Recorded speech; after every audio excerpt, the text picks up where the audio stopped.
Mesdames, Messieurs, comme annoncé, l'honneur revient à son Excellence le colonel Assimi Goïta, président de la transition, chef de l'État de la République du Mali, de prendre la parole. Excellence, s'il vous plaît. Merci, merci. Merci.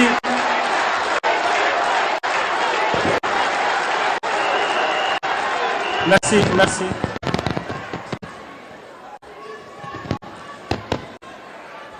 Excellence, le général de brigade Abdourahmane Tiani, président du Conseil national pour la sauvegarde de la patrie, chef de l'État de la République du Niger, chers frères. Excellence, le capitaine Ibrahim Traoré, président du FASO, chef de l'État, chers frères.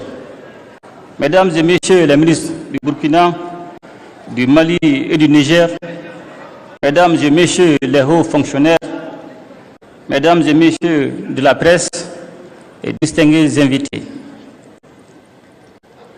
À l'entame de mon propos, je voudrais exprimer mes sincères remerciements et ma gratitude ainsi que ceux de la délégation qui m'accompagne au général de brigade Abdourahmane Tiani, président du Conseil national pour la sauvegarde de la patrie, chef de l'État de la République du Niger et au peuple nigérien pour l'accueil chaleureux et la délicate attention dont nous avons fait l'objet depuis notre arrivée en cette terre hospitalière, en terre AES, chaleureuse et si riche de sa diversité qu'est le Niger. Et cette hospitalité est le reflet de la fraternité et de la solidarité qui unissent nos trois nations.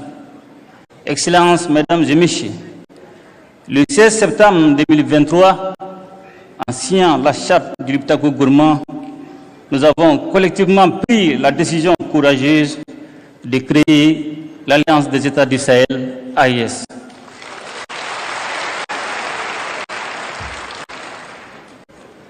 Dès les premiers jours qui ont suivi cet événement historique, les résultats ont été visibles sur le terrain.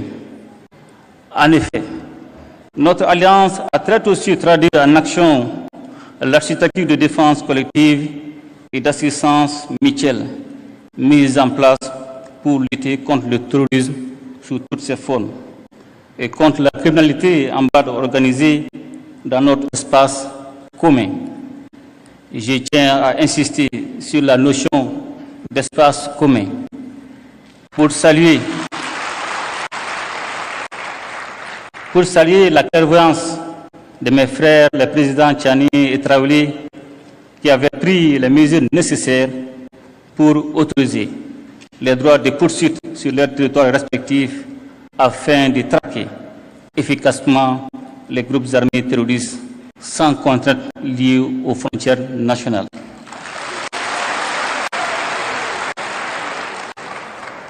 La dimension sécuritaire à l'origine de la création de l'AES est parfaitement prise en charge par nos forces de défense et de sécurité qui opèrent en totale complémentarité face aux attaques terroristes.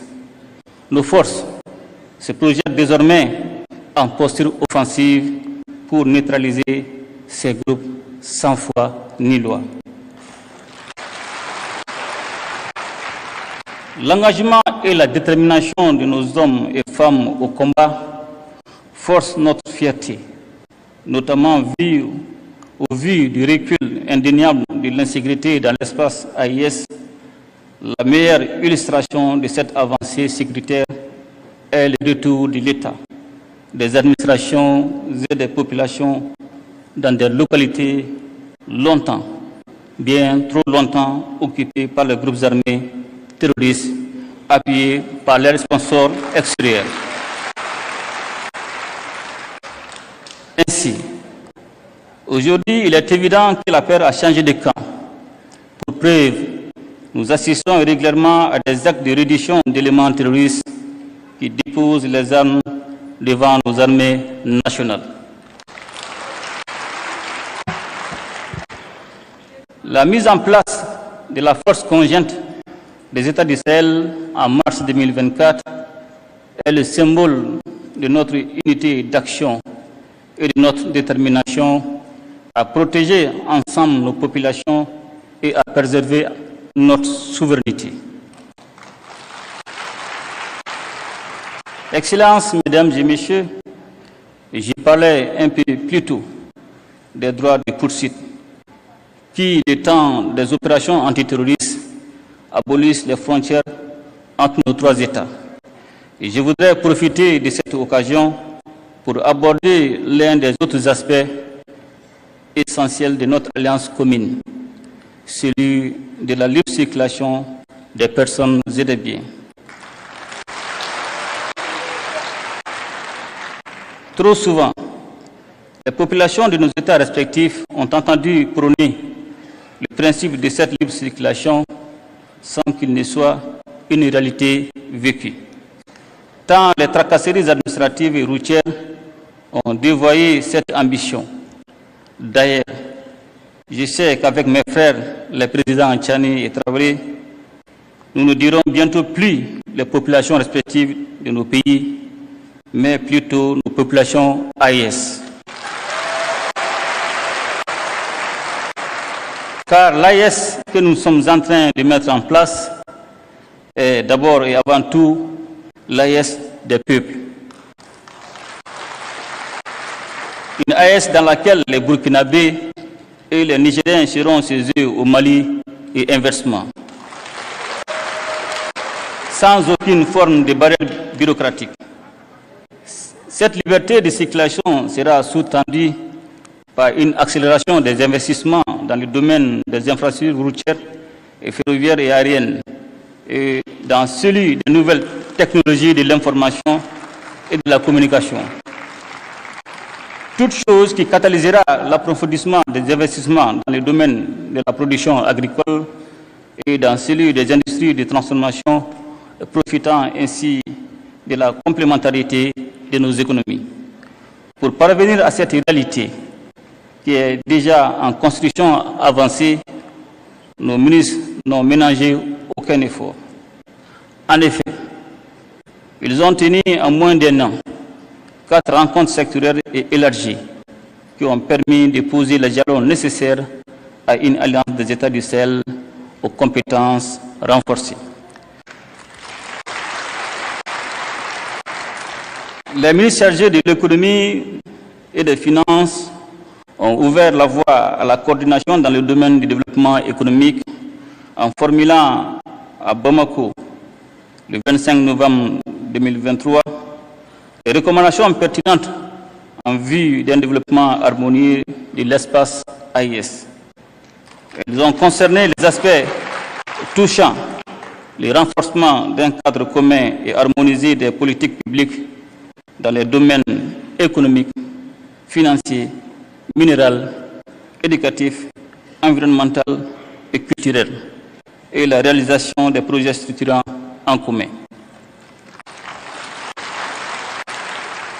Les ministres des Affaires étrangères, réunis une première fois à Bamako, le 30 novembre et le 1er décembre 2023, ont convenu de la coordination diplomatique et ont soumis à notre appréciation la recommandation de mettre en place une confédération réunissant les 3 États en attendant la mise en place d'une fédération regroupant le Burkina, le Mali et le Niger. De manière proactive, une réunion ministérielle élargie s'est tenue à Ouagadougou le 15 février 2024 pour élaborer les avant-projets des documents relatifs à la Confédération.